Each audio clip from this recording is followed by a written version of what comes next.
Yes, everything that I say at this interview will be the truth. I met Donald Trump at some parties I attend that I was working for Mr. Jeffrey Epstein. The first time that I met Donald Trump was at a party at Jeffrey Epstein's mansion. There was an orgy going on, and he was kind of watching off in the distance, and he basically asked if I could come over and give him a hand job. And at first, I wasn't very comfortable with it. This was like my first party, and I didn't think that was my responsibility. But my recruiter told me that I needed to do it, so I agreed to. And then he, I began to. Sorry, this is a little difficult, but Jeffrey Epstein is a billionaire friend of Donald Trump's that was responsible for throwing the sex parties.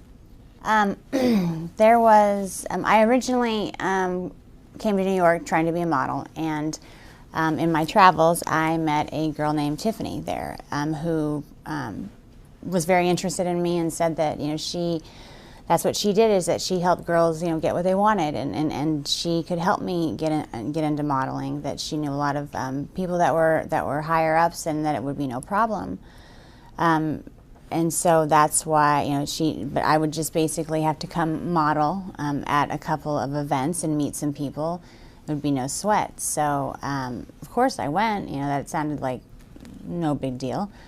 And she was recruiting the girls to come to these parties. And as far as Donald Trump, he knew that I was 13, and I believe that Tiffany told him he seemed to take a liking to me because I was I was so young, and I was also a virgin. So I don't know. It seemed like he wasn't really into having girls that were liked by the other guys. He kind of, the whole glove. He kind of liked things to be his first. If that, for lack of a better term, but he was the one who wanted to get to a girl before everyone else did. Donald Trump knew that I was 13 because the first night that I was there, Tiffany actually suggested that she had a whole bunch of different wigs, and I expressed interest in them. I always told her that I would love to walk around with blue hair, and so I tried some on, and there was a blonde wig that she said that looked great on me. So I wore that wig, and Donald Trump had specifically asked about me because I remind him of his daughter, and she said, well, she's 13 as well. So he knew the first time that he saw me, but he took a liking to me because I looked like his daughter. Journalism is dead. What has yet to die is public faith in journalism. What has yet to die is the widespread habit of mind, whereby people presume that any important case of this type would be investigated by journalists and presented to them by journalists, with that investigation and representation being proportional to the importance and merit of the case. I have read the legal documents that were filed for this case. If you take the time, you can too. There is absolutely no valid reason to trivialize or dismiss the legal documents that were filed for this case. In terms of invalid reasons, if an historian 50 years from now were to look back and ask the question, how is it possible that such astounding allegations against Donald Trump were ignored for so many years in a decision? There are some invalid reasons that are worth noting and remarking on. First and foremost, in the year 2016, public interest in Jeffrey Epstein was almost zero, and it's difficult to remember that now. But really, the storm of controversy surrounding Jeffrey Epstein and his arrest came several years later.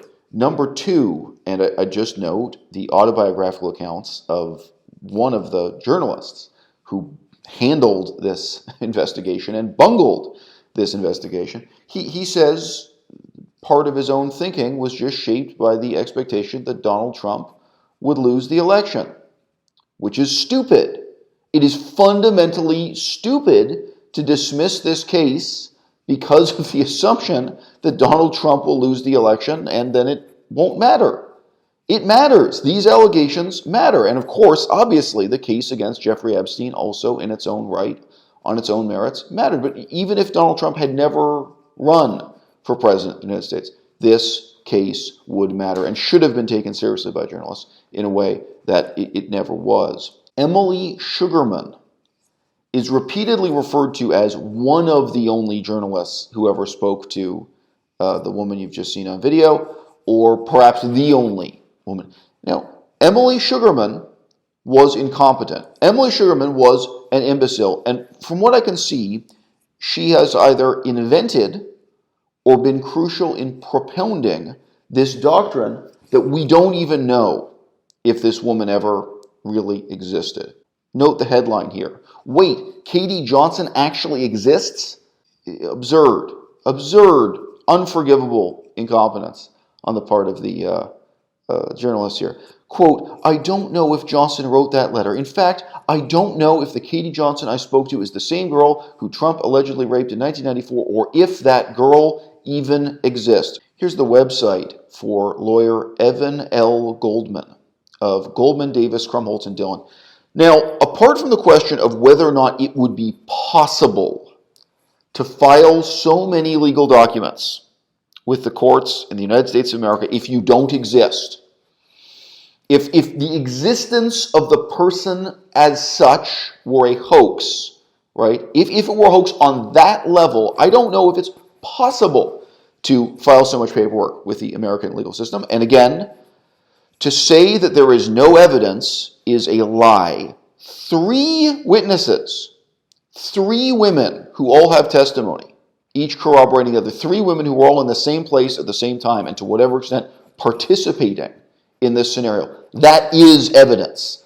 Eyewitness testimony is evidence. How dare you say there's no evidence? Do you think this guy, you think this distinguished lawyer, do you think he would have knowingly participated in a hoax representing a person who doesn't even exist? And this lawyer still gives interviews to this day talking about what happened. And yeah, here's the crucial part. Why was the lawsuit dropped? Why was the case dismissed from court? Because this woman was afraid that she was going to be killed. And if you know anything about the Jeffrey Epstein case, if you know anything about how much money and power was supporting Donald Trump, it is not unreasonable that she was afraid that she was going to be killed. Someone stole her car and her cell phone. They received threats. It is not unreasonable at all that she was scared, and it would not be unreasonable for her to feel disappointed in the response she received from the press. She was expecting the press to leap forward and champion her case, and that never happened. It didn't happen in 2016. Before the election of Donald Trump, it didn't happen. After the election of Donald Trump, it still hasn't happened to this day. Journalism is dead. What needs to die next is this phony sense of expectation we have as readers that anyone else is going to do the research for us. You have to do the research for yourself. Donald Trump knew the cameras were there. In the video, he makes a point to draw Epstein's attention to them. And the video captures Donald Trump and Epstein chatting while watching a group of women at the party dance. It's not an image that matches Trump's declaration that he was not a fan of Epstein's. He said, quote, he's a lot of fun to be with. It's even said that he likes beautiful women as much as I do. And many of them are on the younger side.